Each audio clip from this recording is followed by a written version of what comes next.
Revenons sur les gangs.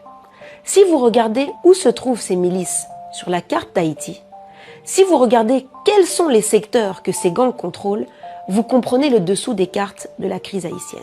D'où proviennent les moyens qu'utilisent les gangs pour qu'on assiste avec un tel sentiment d'impuissance à ce chaos? Qui donne les armes aux gangs haïtiens? D'où proviennent même ces armes? Haïti a elle-même une connaissance claire de tout le potentiel dont regorgent ses sols et ses eaux.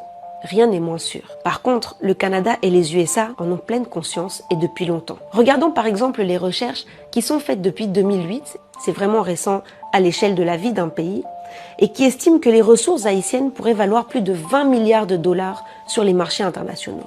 Et ça, c'est hors hydrocarbures. Il y a aussi beaucoup de pétrole au large d'Haïti. Ces chiffres, puisqu'ils ont été rendus publics, sont en fait bien en deçà de la réalité. Il est rare que le grand public ait accès à des chiffres réels concernant les ressources naturelles. Les enjeux économiques sont vraiment beaucoup trop grands. Une estimation permet aux chercheurs américains d'avancer qu'il y aurait 3,7 milliards de barils de pétrole exploitables et un volume considérable de gaz naturel. En fait, ces réserves de pétrole appartiendraient déjà aux réserves stratégiques des USA. Évidemment, c'est pas du tout légal, mais on commence à comprendre que Haïti se fait avoir depuis toujours. Parce que même si cela suscite une grande fierté dans notre communauté africaine de par le monde, l'indépendance de 1804 en échange d'un remboursement d'une dette imaginaire que la France a créée, c'est très problématique. Les enjeux géopolitiques, encore une fois, sont énormissimes. Aussi énormissimes que le chaos haïtien profite aux USA. Quand l'État n'est pas fort, c'est facile d'exploiter. Pareil qu'au Congo, au Cameroun ou encore en Côte d'Ivoire, quand vous avez des marionnettes au pouvoir qui sont corrompues et qui ne comprennent rien, vous pouvez piller à souhait. Et pendant ce temps-là, l'opinion publique et les citoyens ont leurs yeux en plein sur des querelles politiques, des questions de conflits internes, de la corruption, alors que le cœur du problème est bien ailleurs. Vous pouvez couper la tête et faire partir tous ces présidents vassaux autant de fois que vous le voudrez. Le problème ne vient pas de là. C'est le système imposé par les grandes puissances. L'organisation économique du monde actuel, qui si une élite, une oligarchie des grandes puissances économiques mondiales n'exploite pas une majorité des pays ressources en organisant le plus grand des chaos, ce système économique ultra-capitaliste ne peut pas fonctionner. Et c'est un système où il convient de faire croire également que dans les pays propriétaires de ces grandes multinationales, les gens seraient libres avec un pouvoir économique et une liberté de penser, ce qui est faux. Et la solution, encore une fois, ce n'est pas de fonctionner dans ce système pour tenter de le changer, mais plutôt de le défaire pour organiser autre chose. Sinon, on ne pourra que participer plus ou moins fortement à l'oppression et à la néocolonisation des populations avec comme première victime le monde noir. Officiellement, voici ce que l'on trouve en termes de chiffres quand on fait une petite recherche sur les ressources haïtiennes.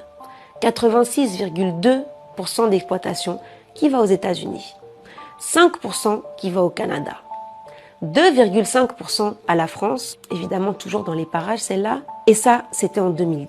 Alors en termes de solutions, il y a évidemment cette idée qui ressort beaucoup de vouloir renforcer le pouvoir de l'État, le rendre plus souverain, d'organiser des dialogues nationaux avec cette notion de donner davantage de pouvoir réel et d'équité entre le secteur public et le secteur privé. Le secteur privé ici, c'est-à-dire la société civile, les partis politiques, les professionnels, des commerces, industries, les entrepreneurs. Mais en réalité, vous pourrez tourner en rond comme vous le voulez. C'est bien le système mondial de fonctionnement de l'économie qu'il faut changer dans sa globalité.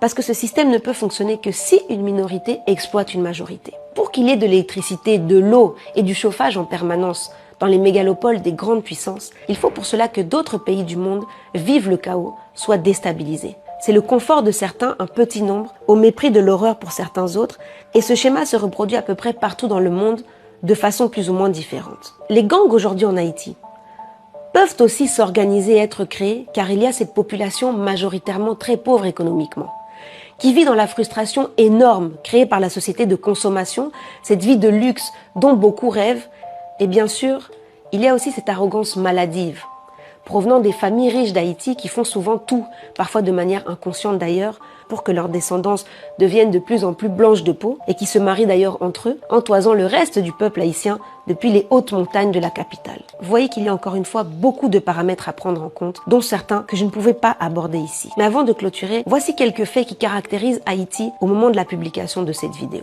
Déjà, vous devez savoir que les membres de gangs se revendiquent comme protecteurs de leur communauté, de leur quartier, mais que dans le même temps, on observe que des citoyens haïtiens s'organisent pour se défendre des gangs Il y a par exemple des distributions de machettes à la population qui subit les exactions des gangs depuis toutes ces années. Ensuite, comme vous le savez, sur l'île où se trouve Haïti, il y a également un deuxième pays, la République dominicaine. Aujourd'hui, pour traverser la frontière, il faut dépenser 750 $. Également, l'ambassade des USA n'accepte plus de rendez-vous pour obtenir des visas. Ça met au moins 1 an. Mais on estime que 100 000 Haïtiens ont quitté le pays vers les USA rien qu'en 2023 avec ce qu'on appelle le programme humanitaire Biden qui a officiellement pour objectif de lutter contre l'immigration illégale aux USA. Chacun d'entre nous doit comprendre son environnement et agir. Bandeko, levez-vous et battez-vous. Mais faites-le en étant intègre, déterminé et surtout en ne laissant jamais personne vous acheter. À la prochaine.